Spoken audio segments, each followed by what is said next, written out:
You're listening to The Murder in My Family, brought to you by AbJack Entertainment. Be sure to check out some of the other great true crime podcasts from this network, including Missing Persons, DNA ID, Scene of the Crime, Malice, and 3 Men and a Mystery. All of these podcasts are available for you to binge on right now, wherever you listen to podcasts. Subscribe where you're listening to this podcast so you don't miss an episode.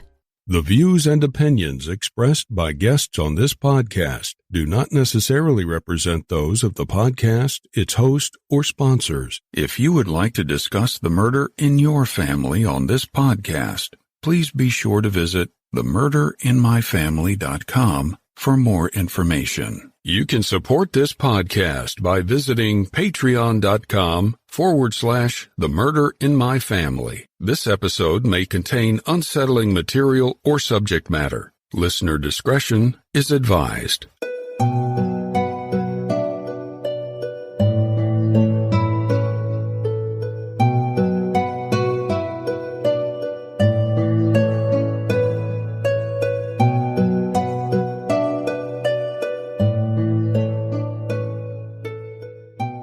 Thank you for joining me for episode 76 of The Murder in My Family, and Happy New Year.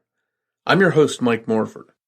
In this episode, we'll be discussing the case of Gregory Stewart, a talented and up-and-coming hip-hop star who was gunned down in the St. Louis neighborhood, leaving his 5 children fatherless and his parents desperate for answers. We'll get into this case after some quick housekeeping. Independent podcasts like this one depend on word of mouth to bring in new listeners. So if you find that you enjoy this podcast, please take a minute to rate and review it wherever you listen to your podcast, and be sure to introduce a friend of the show and invite them to listen. With your help, this show can continue to grow and reach a new audience. To learn more about the show or the cases we discuss, please visit themurderinmyfamily.com. You can also find us on Twitter with the handle @MurderInMyFam, or by searching for the Murder in My Family podcast on Facebook. If you'd like to support the show through a Patreon donation, it's always appreciated, and you can do so by visiting patreon.com/themurderinmyfamily. Benefits of supporting the show on Patreon include early access to ad-free episodes of the show, plus bonus content not heard in regular episodes. Support may also include thank you cards, stickers, and more. If you prefer to, you can also support the show through a PayPal donation by visiting paypal.me/themurderinmyfamily. In each episode, I'll give shout-outs to any new supporters. And thank you to all of the supporters that generously donate and help keep the show growing and improving. One last note. Please consider supporting any of the sponsors that you hear on The Murder in My Family, the way that those sponsors support the show.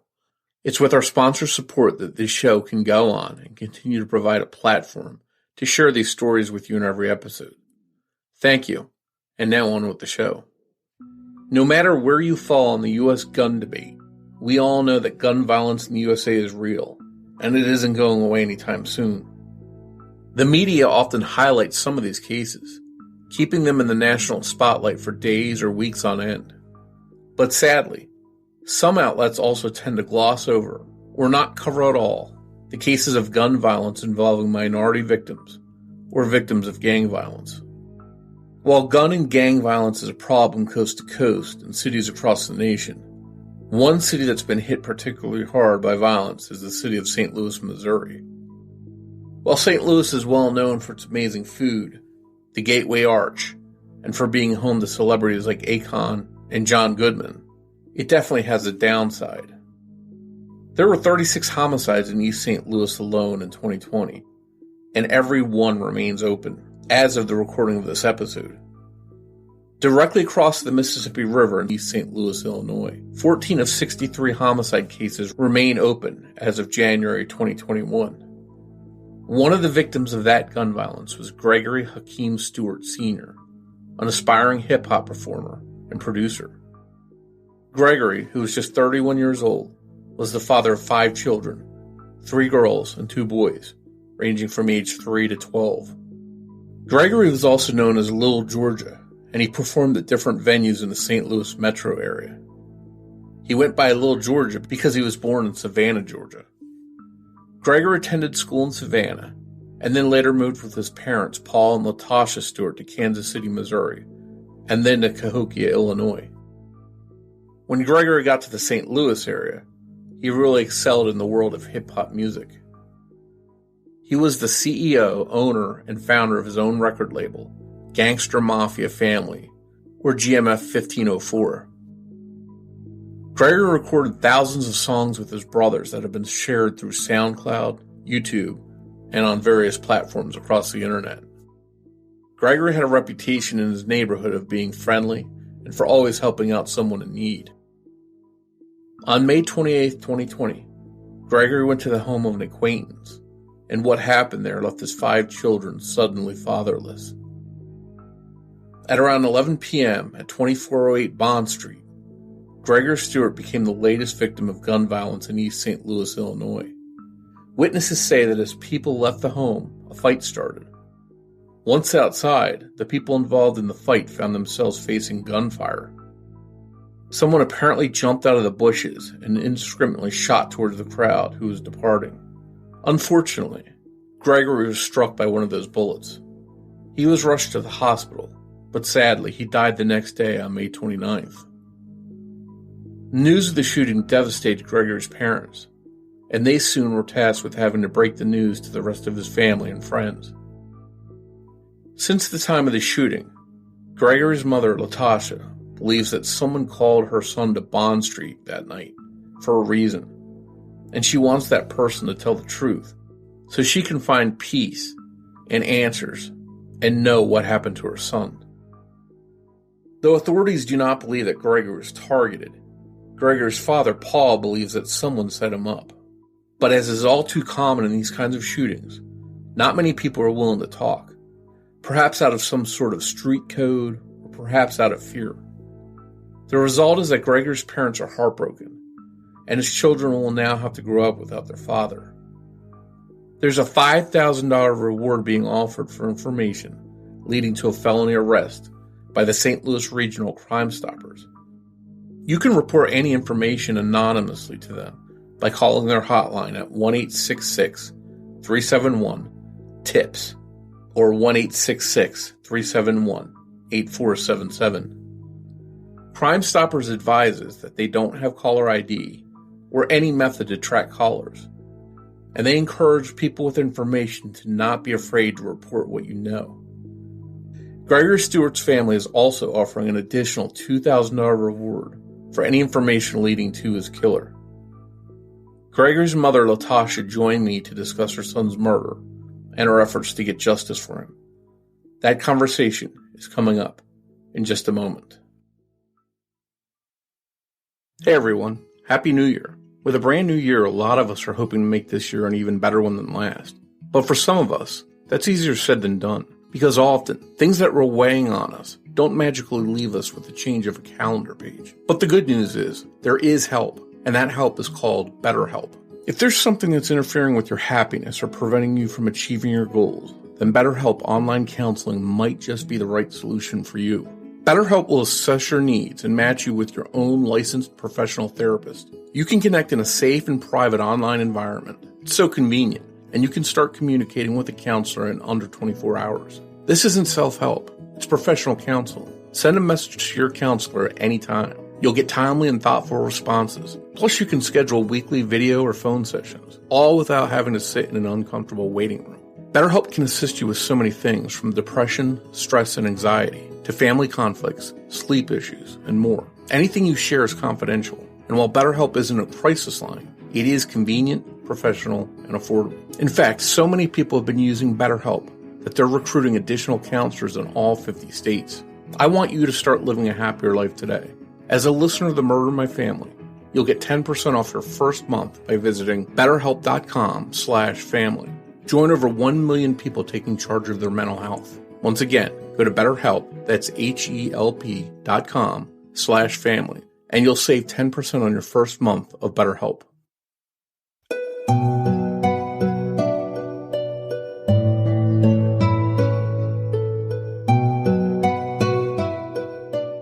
Hi, Latasha, and welcome to the Murder in My Family. I appreciate you coming on.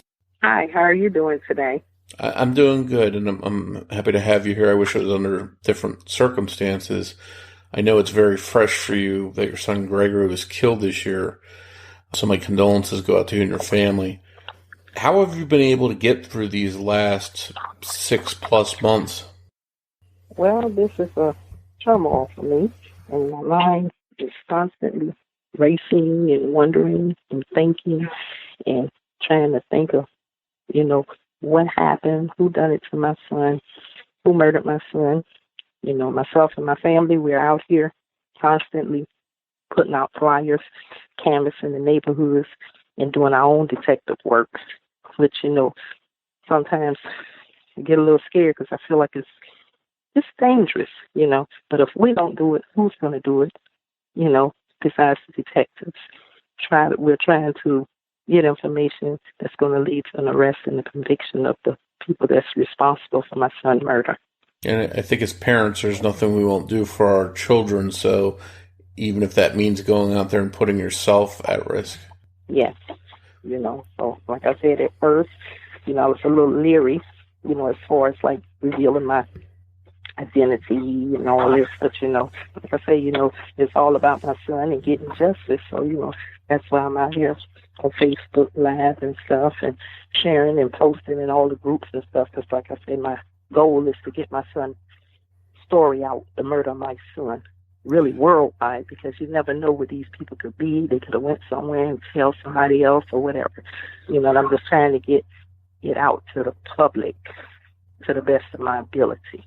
Yeah, that's a good point, because you never know where the right person might be that might hear something that helps them come forward and solve the case. Yes, that's so true.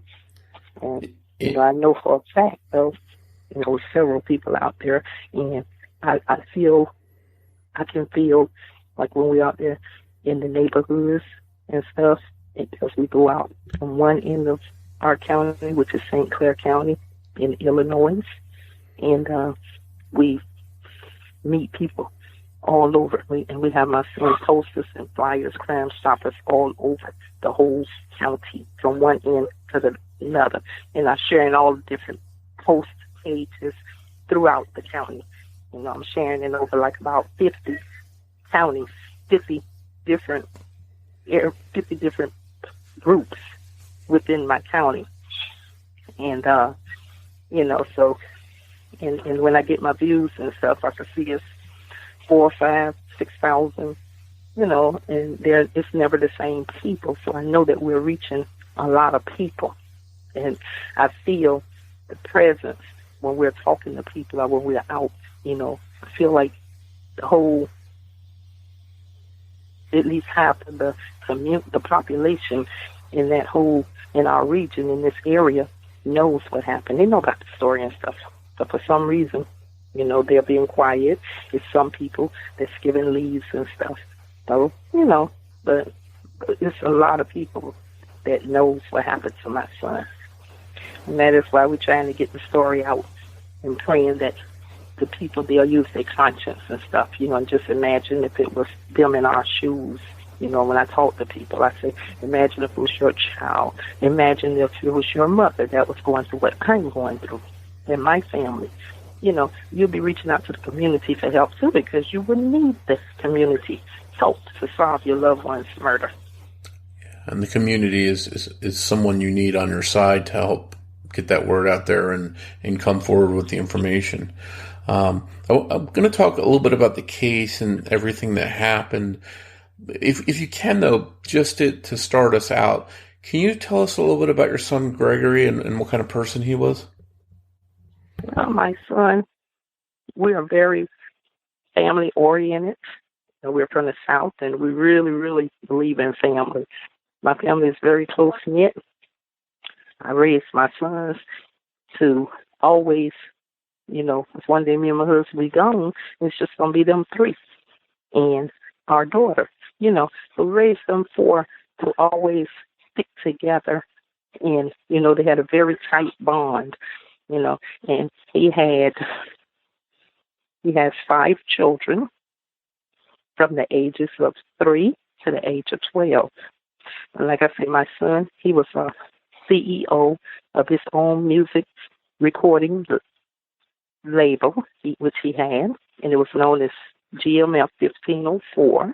The 1504 stood for my deceased grandmother's address where we grew up at. And, he just loved his family. He loved life. He had he was being scouted by Def Jam. That's how good he was with his music. And he was rising up, so he had dreams and goals of making it up to the top in the music industry. And unfortunately, that was all stolen away from him. But other than that, he was a hard-working young man. He loved his family. He was always the life of the group. He always made us laugh. And, wherever he was at, he would, it was never a stranger that he met because it was just his personality. So, he, everywhere he went, people, they sort of clung to him. He fed the homeless. He would, somebody asked him for some money to eat or whatever. He knew that someone needed something. He helped a lot of the people in his immediate areas, community, such as he even had some so-called associates, they didn't have clothes, whatever they didn't have, he would share, or he would go out there and buy them like underclothes or whatever. And like I say, he fed homeless. He would give, if somebody asked him for $1, people's out there and they need it, he'd give them money. And I feel he got that from me because I have a very kind heart and I'm always trying to help somebody in need. And that was him. And like I say, he just was an all-around person. And now the community it doesn't have him in it, so it's anytime a community loses someone like that, that's a big loss for the entire community. Yes, I know that those people, they miss him and the things that he did to help in the community. And also, like I say, he was known as Little Georgia. That was his nickname. And like I say, just, we just had so many dreams and goals. I used to always make a joke with him because he was very playful. He was the playfulest child that I have out of all four of them. He'd come jump in the bed, play. Just he was very playful. We were very, very, and we still are very close. Because I never put him in the past because he's still here as far as I'm concerned with us. And I just thank God for the memories of the 31 years that he gave us so that I have these memories to cherish. Yeah, that's a good way to look at it, the time you have with him, or a gift. Back to his children, like I say, he have 5, but 2 of whom their mother is deceased. She passed in 2010. And, this is really, really, it's a big blow to all of his children. And it's devastating for our whole family, but especially his children. And, because the oldest 2, they're 10 and 12, and those are the 2, thanks to Jehovah, I would say, me and myself and my husband, we was able to get guardianship of them after the murder. But, all we can do is just try to do the best that we can do to try to finish raising them up to be productive citizens, and we try to make them happy. And, but right now, like, I have to have them, like, doing a little counseling and stuff. And, they're very hurted. And like I say, it's sad, so a person could just imagine themselves with no parents at all. But like I tell my grandchildren, it's a blessing that God allowed me and my husband to be able to fill in to be there. Sure. And that's truly a blessing. Yeah. But it's sad because I'm always trying to keep them comforted as well as my husband and my other children, and then sometimes I forget about me. But I have to, a lot of people, my counselor, she says, what are you doing for you? Sometimes you got to take a break, but it's like I can't. My brain is constantly 24 hours thinking about my son, thinking about what I can do to get his story out there, to get justice for him. And I just pray and ask God to let someone come forward with the truth so that these people that's responsible could be arrested and charged with my son's murder, so that it won't just be another person out there with no closure that was murdered. If we can, let's go back to that day in May when your son his life was taken from you. Can you walk us through that day and what happened and how things unfolded? Well, I talked to my son. I saw my son the day prior to his murder. He came over to the house and everything, and I gave him I always was babying my son, because that was my baby. And anyhow, I gave him some crab meat and shrimps and stuff, and I said, okay, I'll see you later, tomorrow. And so the next day, which was on a Thursday, so I was calling my son. As I went over, I talked to him every day, all day, basically. But this Thursday, I went to the Subway place, and I know he loves subs, so it's about 6 o'clock, and I told him to, I was calling him. I went by his house, but he wasn't there, and I couldn't get him. I didn't get him on the phone. So I was asking what type of sub did he want. And then so about 7 o'clock, he called me back, and he said he was about to come over, but I told him I was fixing to have my Bible study on Zoom. So I said, okay. I said, just come about 8:30. That way you won't disturb me while I'm doing my Bible study. And so he said, okay, Mama. And he told me that he was going and do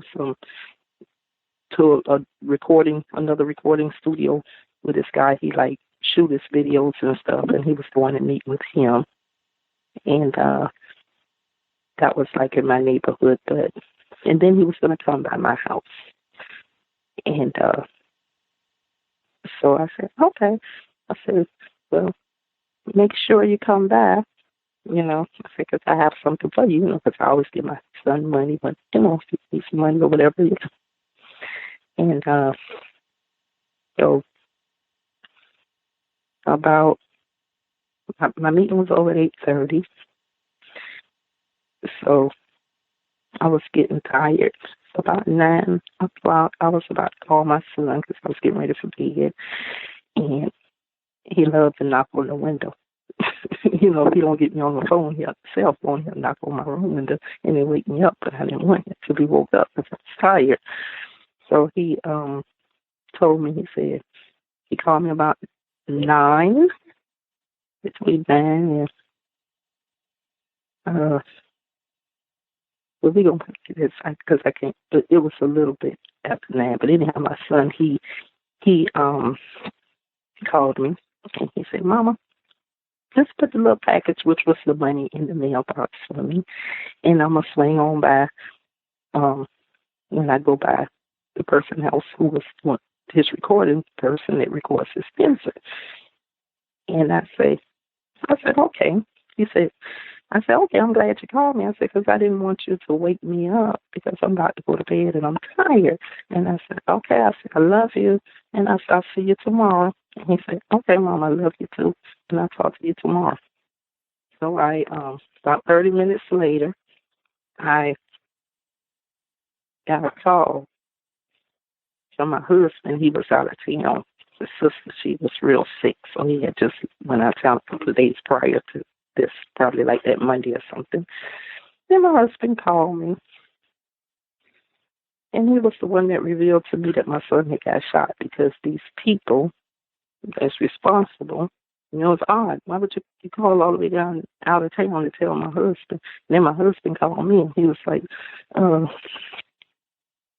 Hakeem got shot. Hakeem got shot. And I said, excuse me? I said, and I just, but before he said it, he was like, what are you doing? Because I guess he was probably trying to figure out if I knew or not. And I said, I'm getting ready for bed.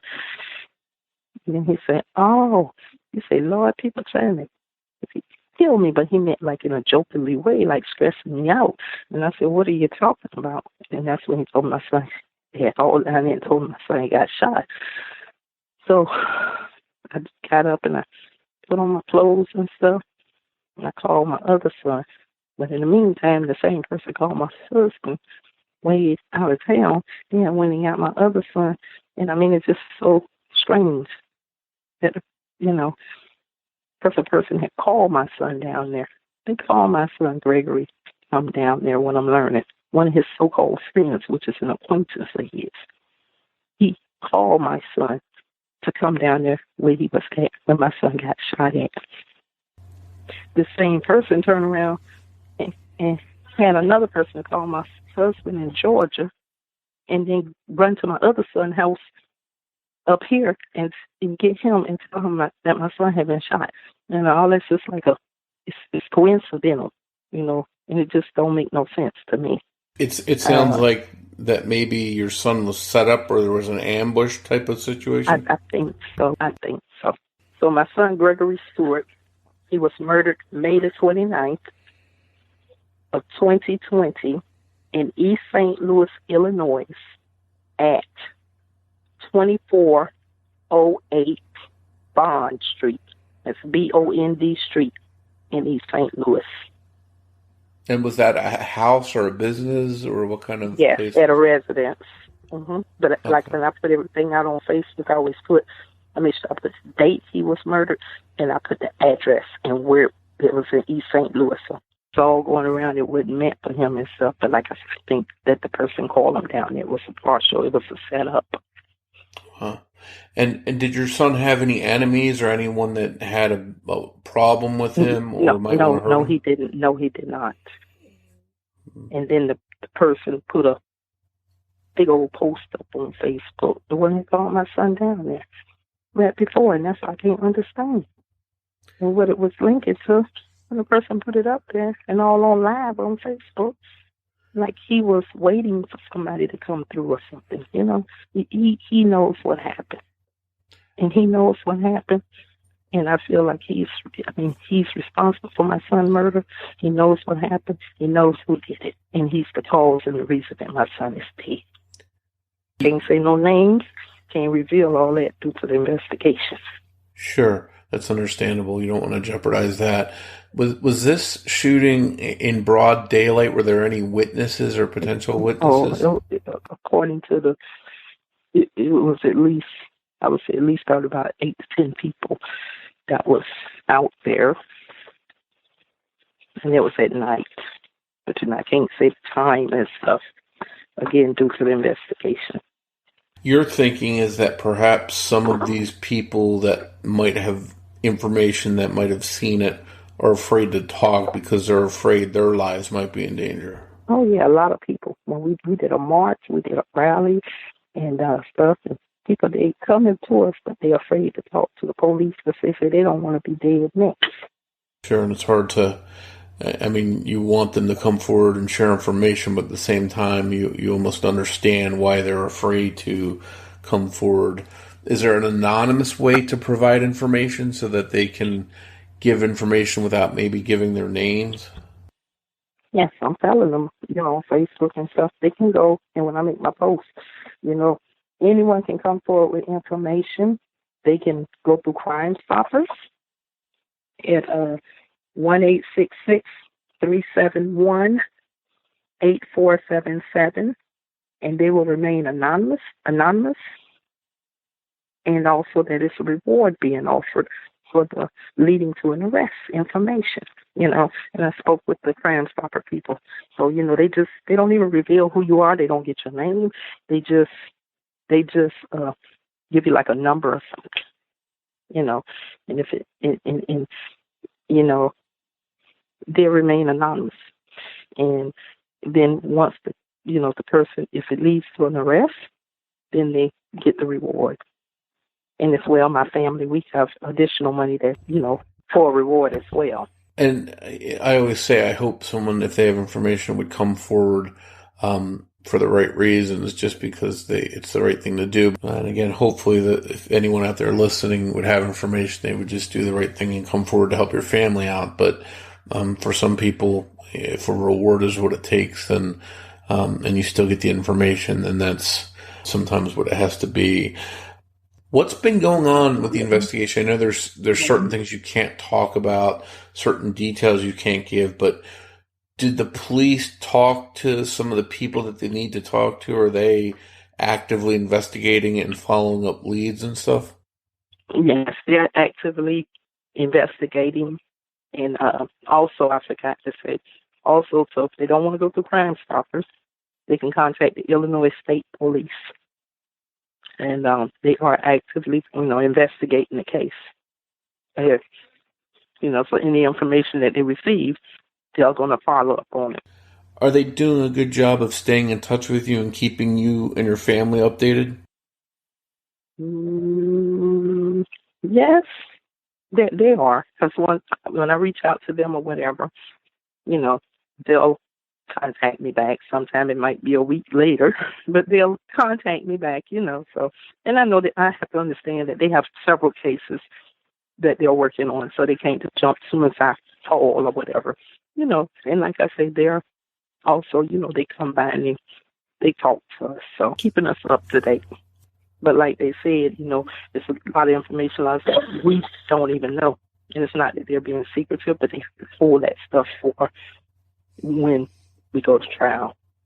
Sure. And it's good that they're communicating with you, because all too often I talk to families who haven't had contact with the police or not getting updates. So it sounds like at least they're keeping you in the loop of what's going on. Oh, believe me, because I know how to go out there. I go out there, and I'm staying on them. I'm not going to let it go, like I told them. I'm not going to let it go. If I have to call, I'm not just worried, but if I have information or I hear something or whatever, believe me, that's it. And I'm going to let them know, because every lead, you don't know which one is going to lead to an arrest. With my family, we're not just sitting down and we're not just sitting back. We're out here. And I've drawn several organizations, activist groups and stuff against gun violence and stuff, and they're supporting us and we're supporting them, and just doing the best to get the story out. And not only my son, other murders also in East St. Louis, Illinois, in the St. Clair County area. Yeah, is gun violence pretty prevalent there? Oh yes. It's especially in East St. Louis, and it doesn't get any publicity as to the numbers, and it's like we don't even exist as compared to St. Louis, Missouri, which is right across the river in Missouri, but we are this area is East St. Louis, Illinois, and we're just a bridge away from each other. So we're like 2 minutes away from Illinois to Missouri. But it's like, East St. Louis, Illinois, and that's another thing. I'm trying to get in contact with Operation Legend, which is an organization that help with the FBI and stuff come in, and they help to solve these crimes. Because Illinois, in East St. Louis, we need a little help from people up higher, like the FBI and all, to assist and help with the Illinois State Police. Because in my opinion, I feel like they're overrun. Every day is a murder. And a lot of it, they don't even make public. My son's stuff wasn't out there. But that was at the time when it happened. I was just so angry and upset, and I didn't want anybody. I didn't want my son's stuff shared nowhere up here. Because I felt like people just want to be nosy and this and that. But, and I guess you have to struggle between putting information out there and keeping it private, but also wanting to share his story. Well, it's just bits and pieces of the story I share. But when I put it out there, the people they know, and the people that was out there, and hopefully some of them have spoken with some of their family members. But I feel like the whole community, especially in that area where it happened, I feel like everybody out there know what happened. Because they identify my son as the person on the pole right there. We did a memorial for my son. And we put him on the pole right by the house, because we didn't want to go on the people's property. So that way they wouldn't be able to touch my son. We got flowers up there. I did a big yard sign. We hung it up on the pole. We got teddy bears and everything up there. Well, we've talked about all the stuff. You've been very active in the community, not being afraid to get out there, even though it's dangerous at sometimes. And my question is, what ideas do you have going forward? What are some of the next things you plan to do? Well, I finally got an airing on KMOV, Channel 4 News. We did that on last Friday, which was the 7th or the 6th of December. But due to all the breaking news and the violence and stuff over in St. Louis, because the news place is out of St. Louis, but she called me again on yesterday, which was yesterday on the 10th, and she told me that the story is already edited. It looks very nice, pictures or interview and everything, and prayerfully it'll air tonight on the 11th, and then she's going to send me a link that I can share, in which I'll be sharing it all over Facebook. And that's good. The more publicity you get, the better, and hopefully the right person hears something and comes forward, which is what we like to do with this podcast, put it out there and let people share it and get it in front of the right person that comes forward with the information that might make the difference. You also have a Facebook page set up for your son. What is your Facebook page called? I set up a Facebook page, and it's called Justice for Gregory Stewart. And people can learn more about his case and contact you if they want to share something with you and stuff there? Yes, sir. And also when I share my stories, especially when I go live, I tell them, if you're serious and you have a lead or something, you can even contact me in my inbox. And hopefully people will do that if they're afraid to go to the police, but maybe they'll share something with you, and then you can maybe pass it along to the right people. Yes, sir. Well, again, I will definitely share that link to your Facebook page so people out there that are listening that want to know more about the case can find their way to your page and learn more about Gregory's story. I pray too, because just like this morning, I wake up to some food, stuff, and it's very agitating and aggravating for myself and my family, And these people out here just doing what they do, living their lives, and then we don't even know, we only know that one personally that called my son down there. The rest of the people we don't know, never seen them a day in our life, But it's still not right, And I'm really. And I have another thing that I plan on doing, because I'm trying to figure out how come this person that called my son down there, and he's still walking around on the streets, but he don't want to tell the truth. Because, I'm not being funny or anything, but just like I told the detectives, if it was a law enforcement and they would have came to your house and they was in that situation and somebody got shot and nobody really wanted to tell who did it, guess what? Especially the person, they all would have been locked up and interrogated, But I feel like my son, it's like it doesn't matter. And this boy, it matters to me, But I'm not saying the detectives don't feel like it doesn't matter, because I feel like they feel it does. But I'm not talking about them on that part. On that part, I'm talking about the prosecutors and all. I ran up against a brick wall with the prosecutors in St. Clair County, because they act like these are our children's lives and family members' lives mean nothing. I was so hurt that I called to talk to them. Gregory Stewart, who? Instead of somebody explaining to me to let me know that my son's stuff wouldn't have been up there unless it was someone in custody already, So I had to learn that way, And it's just like I said, I got to give the detectives and them their props, because in the police in the area, they do an awesome job. But the prosecutor, they make it so hard because they want so much. It's like they're on the criminal side, the prosecutors. You can come with this or that. The same name can keep popping up or whatever. But if you don't actually have, I guess, say the eyewitness or a smoking gun in the person's hand, they're not going to do anything. Maybe it's almost as if they're overwhelmed. They're looking for an easier case. They're making it so hard, And it's just like across in St. Louis. The St. Louis do make it public, so they might have about almost 200 murders this year. But guess what? Only maybe 30 or 40 has been solved. And, that's just like an estimate. I'm just giving you like a figure. But it's close to that. And it's the same way in my area. I know for a fact my son was murdered in May.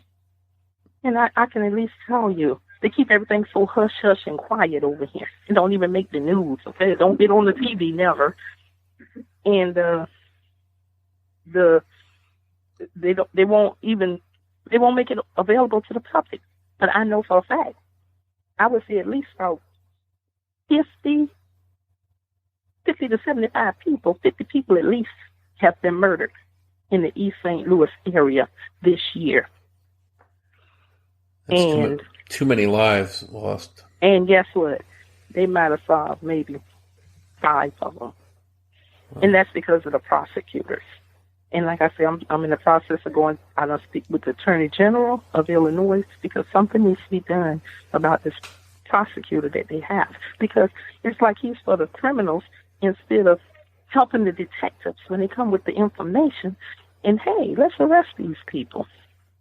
Yeah. Let's get them. That's my opinion. And let them get a lawyer and let them prove with a lawyer how they're innocent or whatever.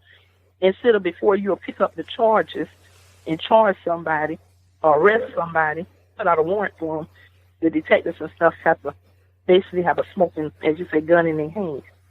And when they say, well, you got to have an eyewitness, even if somebody tell you something and you tell them, it means nothing. It means nothing. And that's sad. It's got to be a very frustrating feeling for your family to go through that. It's frustrating. And it's agitating. Yeah. And in the meantime, we are being tortured by these people out here. And that's a lot mentally for you to go through. I sit up all night last night. I sit slow. And it's like now my son, things just keep coming to my brain. I think about my son and I think about his situation. I think about this whole thing. It's like for real. And that's the only time it's not in my brain. It's when I'm sleeping. And then I wake up. I'm taking medication and stuff from my counselor and my doctor just to try to go through my daily. And, all I want is to be back to Tasha, myself. Be able to function as a normal, regular person again. I know that I can't. I will see my son again in paradise. That is my dream and my goal. And so I try to stay on the right path and do what Jehovah wants me to do so that I have an opportunity to come back and see my son in paradise when this system ends. But in the meantime, I have to focus and function on this end. And like I said, it's very hard. I hope you get the answers that you're waiting for, that you're searching for, and you can find some peace and get back to, like you mentioned, the Tasha that you need to be and be healthier. And again, not that you'll ever forget your son or put him, behind you. No. He's always here. I got a big old picture of him sitting up here, from the graveside. I mean, we talk about him every day. He's always here with us. And, but it's just hurtful when I look at my husband and my children, even my mama, my family, and how much pain everyone is in. And all we want is justice and closure. We want these people to be held accountable. And we want them arrested and charged, and the truth come out about my son's murder. And these people go to prison. I don't want them dead. I don't want them to get electrocuted. I want them to go to prison and be held accountable for what they did to my son. They have to live with it every day of their life. And also to keep them from doing it to someone else. Yes, because they probably done did it before. Well, I hope you get that justice and the answers you're searching for, and I really appreciate you coming on and sharing Gregory's case with us. Thank you once again for joining me for this episode of The Murder of My Family. I'd like to thank Sonny Landon for writing and research assistance in this episode. I hope we all have a happy and healthy 2021 ahead of us.